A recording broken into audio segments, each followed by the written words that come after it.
Are we gonna eat now? Can you please go grab the wine?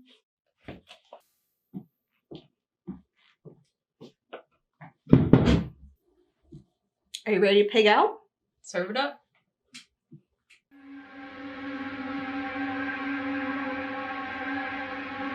He's so young and tender.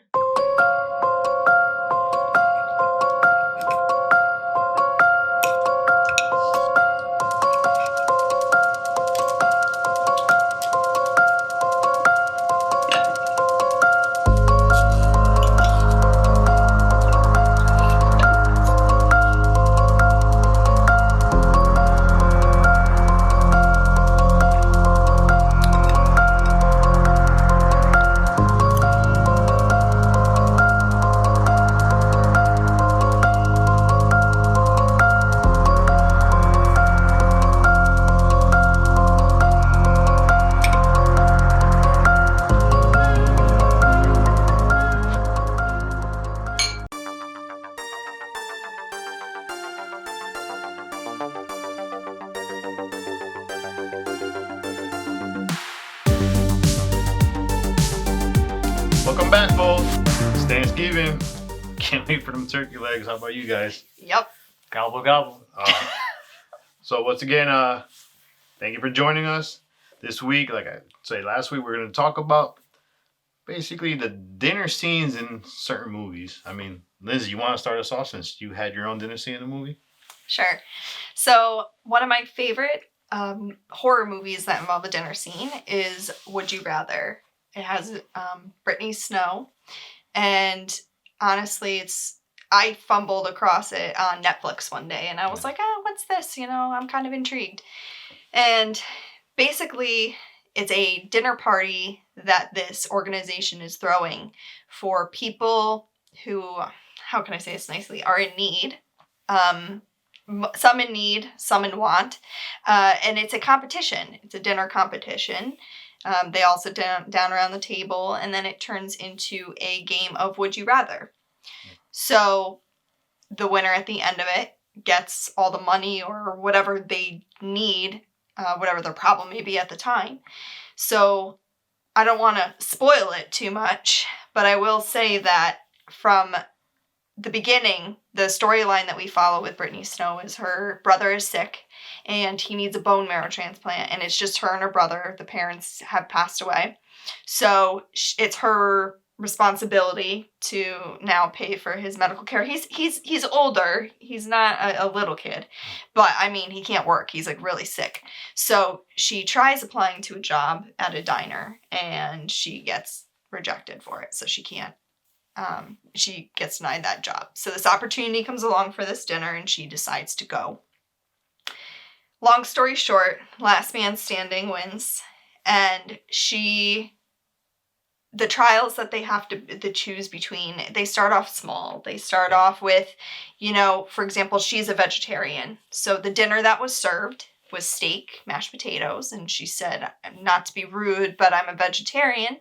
But it's okay, I'm fine with just the potatoes. And so the gentleman starts off right away saying, well, for $10,000, eat that steak. So she eats the steak. And it's little things like that. $10,000? What could you do with it? You should eat it. Just close your eyes. It's a lot of money.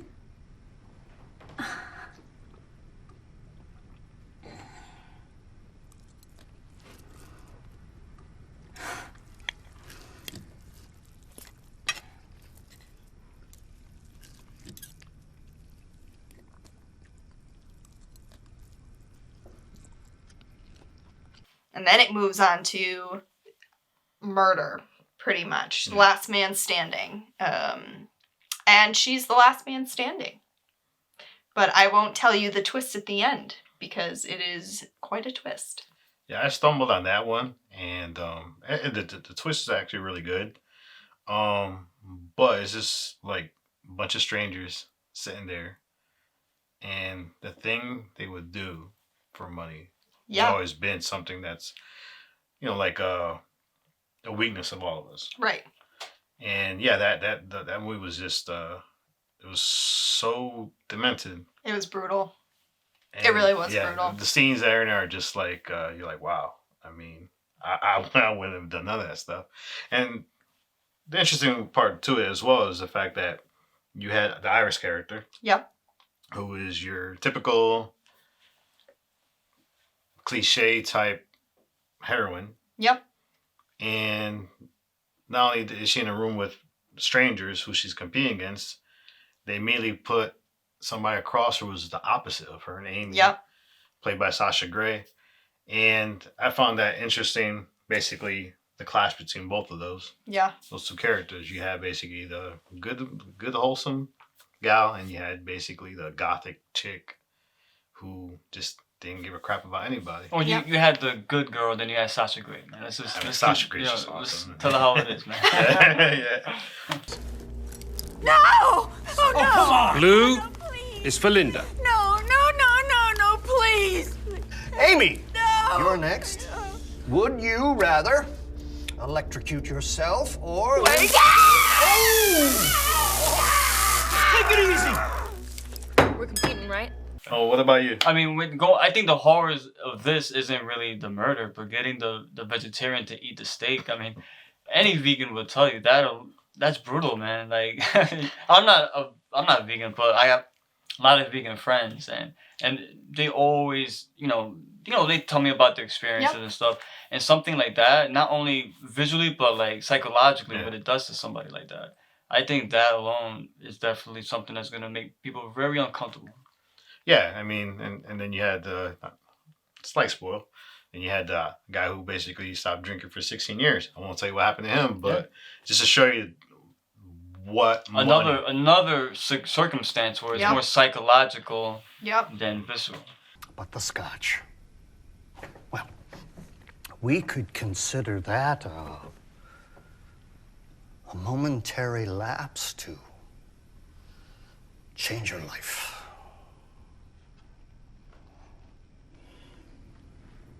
I'm sorry.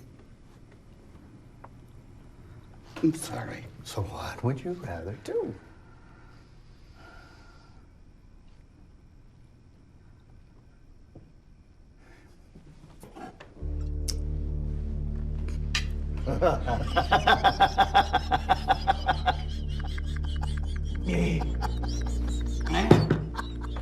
What about you for dinner scenes? Now, I'm going to go with the Texas Chainsaw Massacre. Now, I got to go with the classic. When you think of dinner scenes in movies, I think this is the one that kind of started it all. Whenever there's a dinner scene, to me, in a movie, it's always like, oh, how it's a homage to Texas Chainsaw Massacre. Yep. I mean, this scene is so simple, and like there really isn't no violence on screen at the time. All it is the girl strapped to the chair, helpless, screaming, and you got the two antagonists there. The one guy just laughing and very obnoxious looking, and then you got the cook who was sitting there pretty much saying, I've never killed nobody in my life. I can't understand how someone could do that. But he's the guy that cooks all the meat for them, and then you got the corpse just sitting there, and that's the least like threatening thing in the whole entire scene. Just the way they use sound and music. Yep. Those two elements alone is what drove up the creep factor, and the way it was cut, very tight. You see a lot of close-ups, a lot of disorienting shots to kind of make you feel like off edge, And then when Leatherface comes up, closer to the camera, and again, this is the first movie. The mask is just a mask. A lot of you got makeup on it, almost looks like a woman in a sense, you know. And the guy is just staring at you, and all this madness going on around you while you're strapped to a chair after already seeing all your friends getting, massacred. I think this scene here, just for like the set design, the sound design, just the acting alone, which is over the top, but it works for this particular scene. And again, nobody was eating anything. It was just what was implied, what was going to happen. Right. That's what drives this dinner home scene for me. Well, not only that, it's like you were saying, the close-ups. I mean, you would see her eyes, close up her eyes. You hear her yelling, and then you had these antagonists who, like, you had I forgot his name, the younger one. Yeah. Who he was like more, that guy they picked up. You know, yeah, he was like, more annoyed that she was screaming. Yeah. Yeah. You know, over the fact that, you know, anything else, and then the cook's just sitting there like, it took a while for him to start laughing. Like, he was the last one to really start laughing. But as this was all going on, like you were saying, you had this corpse in the middle of the table. And the funny thing is, the way it was shot, Yeah. it's looking at towards the camera. Yeah. But Which- you never focus on it. Yeah. No, directly. because there's so much going on in that scene, like you said, for the fact that nothing's actually happening yet. Yeah. There's so much going on, and there's so much tension there, and it visually is probably one of the best visual scenes in a movie for me, just because of the fact, like, the little details, the corpse, even the makeup they did on the family. Yeah. I mean, that grandpa is in my nightmares, so I'm And just throwing that out it's a there. scene that's been replicated throughout every Right. remake and sequel Yeah. Yep. for this. But this one to me is the only one that just it's unnerving. The other ones are more like, oh, this looks cool, or okay, I see what they're doing. Oh, they're going for a homage. Oh, here's this, here's that. But the original one will be that's the king right there. Yep. Yeah, I mean, if you compare both of them, would you rather? You had the immediate tension in the Texas Chainsaw Massacre, and then you had in Would You Rather the slow buildup. Yep. The slow buildup of, like, what's Yeah. really going on here. Yeah. Which, It's the tale of two films, you know. yeah. Like you got one scene that everything is like implied. The other one is something that's more like building slowly throughout multiple different characters and personalities, Right. you know. And what's gonna happen Yeah. next? Yeah. And then you got the dinner scene that not like no other film you've probably seen yet. And I think my friend here is gonna lead us into this one. Yeah, for me, I stumbled upon an invitation, which you could see on Netflix, and this one was a little different for me because, I mean, the name implies the invitation. You know, being a horror fan, you wonder what where we're being invited to. But You know it's not something that's gonna end up well. but the characters, I mean, here you have friends who haven't seen each other for 2 years. Yep. Two of them used to be married. Yep. And they lost a child. Yep. So you have the main character who's basically, you could tell he's still going through the struggle of lost child. You have the mother who basically is with another man, brings him over to this house. So all these friends come over to this house. I mean, it takes a while to really start picking up because you start immediately getting the reconnections, wondering who's who. Immediately you get the tension between the man who lost his son with the new husband. He grows suspicious of what's going on there, but as it keeps going, you're like, what's this all about? And then once it gets thrown in, it's not much of a spoiler, but once it gets thrown in that they were invited over for possible this cult thing, Yeah. I mean, it just intensifies it more because now you have this man who obviously still is highly grieving for his Yes. son. There's something very strange going on here, and no one is saying anything. What do you think is happening, Will? Hey, who are you? See, I don't get why you two are here. Hey, these are my guests. 2 years. We don't see you for 2 years, and then all of a sudden, we get invited to this lavish dinner. You're all smiles, spewing out all this jargon with these two in tow. Don't tell me that this is normal. The invitation. And he doesn't want to be there. Right. And he's forced to be there, which adds more a level to the story. I mean, what do you think? Yeah, and the fact that I think it's important when you watch it because it is slow. I will say that it really is, but they do a good job of doing flashbacks where appropriate because it is so slow as far as because there's a lot of what do you call it? Like you said, they haven't seen each other in 2 years. It's not like a warm and fuzzy party. Like everyone's kind of like, what are we doing here? Why were we invited here? Right? So in between all the questioning and everyone trying to figure out what's going on, you have the flashback of why, the main character is feeling the way he's feeling, why it was so hard for him to be back in that house, Yeah. it had nothing even really to do with his ex-wife. It had to do with everything that happened in that house. It helps people. Well, everybody's allowed to. No, it's a fucking cult, Miguel. It's a fucking cult. Will, sit down. No, look at the video. Okay, it's not about communion. It's not about family. It's about fucking denial. You are out of line. All right, no, it's about denial. Or you know what it is? It's a fucking brainwash. Our son died, Edie, and you're trying to ignore it. It meant something when he died, and don't you try to erase that. Ty was real. It is real. Please, Edie. Now, this movie here, what I really found interesting was, unlike our previous movies we spoke about, it took the dinner concept and turned it more on a personal level. Like, this character was, I mean, it's more about the paranoia, the fear, anger, confusion. Like, all these emotions that was running through this character's mind. And the fact that the movie that you had mentioned before was slow, it's a slow burn. It will turn people off, but I would say stick with it. Think of it as a bomb with a very long wick. And the movie slowly, that wick is slowly burning away. And it's revealing things as it goes along. Then right by the end, the wick just turns off. Yeah. You breathe a sigh of relief, but then the wick turns back on. And it's going to go right to the bomb and go off. And when it does go off, like, the ending alone it's like a big...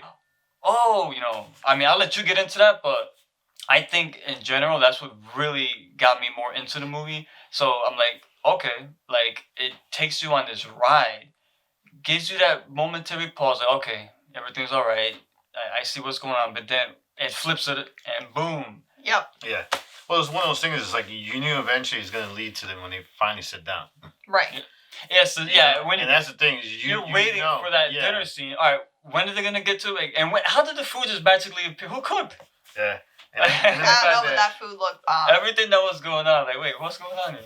Yeah, and the fact that here you have a character who every little thing is basically making him paranoid. And then when his paranoia hits a level, something happens that basically brings it down again. That you're like, because you're like figuring it out with him. You're like, yeah, he's got it. They're all stupid. Yeah. And then like you said, something comes in and it's like, oh. Yep. Yeah. It just takes you right back down. But you feel for this character so much, and once everything basically hits the fan, you're like, oh wow, I didn't expect this. And then to top it off, which I will not spoil, the ending has such a great twist. I did not see it coming. You're like, whoa, and it was just one object that basically you seen, slight spoiler, turned on earlier, and you're wondering why is this guy turning on this light, and then when the ending happens, you're like, oh crap. It's like it makes you wonder, are they gonna do an Invitation 2? But right. Just because the way they did end it, I agree with you. It was like, okay, we reached the ending, but it almost wasn't satisfying because you're like, oh crap, now what? There was the now what. There was not the normal ending where you're like, oh, well, everyone's okay and this, that. Like, it just left you hanging. No, but it was so great because you want more. And the funny thing is, like we said, it's slow. And then the end hits you, and then you're like, no. And then it stays with you. Yeah, I don't know about you, but like, I rewatched it again I've watched it about 3 times, but I rewatched it again last night, and honestly, I need to watch something light before bed because it does leave you kind of heavy. Little depressing. But good. Great. Good depressing. No, it's a good film. It's such a good film that I think we needed an entire episode dedicated to it. We're supposed to talk about the dinner part. But the dinner is what brought us to the movie, but the emotions is what kept us into the movie. Yes. And the dinner scene, there's a few slight dinner scenes, but the one where basically everything's revealed is built with so much emotion, so much anger, so much rage. Because as you follow the guy throughout the movie, he's a ticking time bomb. Right. And the reason he's a ticking time bomb is basically for... what happened to him with his child. But it's just like, here you have the 2 struggles. you have him still mourning, but then you have him in this setting that he doesn't really want to be in. Which those two things make this movie and that dinner scene so great. I'm sorry, Aiden. I know it's hard, Will. But you can't criticize us for finding our own way through this. I've never done that to you. I know. It's none of my business. I know. And I'm very sorry. Now, Rick has I would say Thanksgiving special. a clairvoyance type where he finds these films where none of us would find. Tell us about the one that you're going to recommend for people to watch. What I'm going to recommend is, now, we're talking about dinners here. Yes. Sometimes we don't got time to cook. We don't got time to make a turkey, rice, potatoes. You want to go out and get some fast food. You know, Poltergeist, Night of the Chicken Dead. I don't recommend it. It's a horrible movie. But if you ever find it, you have to watch it. Trauma's best. Jambalaya! Crawdaddy! Po' boy! Gumbo! Goddammit! He's turned into a blackened Cajun chicken! Hey, Denny! What? You just won the contest. What contest? The wet t-shirt contest, motherfucker!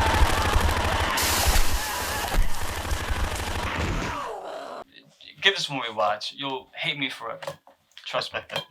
He finds these movies like, wow, I don't know how you find them. But that's it for this week. Please enjoy your Thanksgiving. Be safe. Enjoy your family. And we will be back to talk about a good film, one of our favorites, requested by a fan. We'll talk about it. Yes. JR.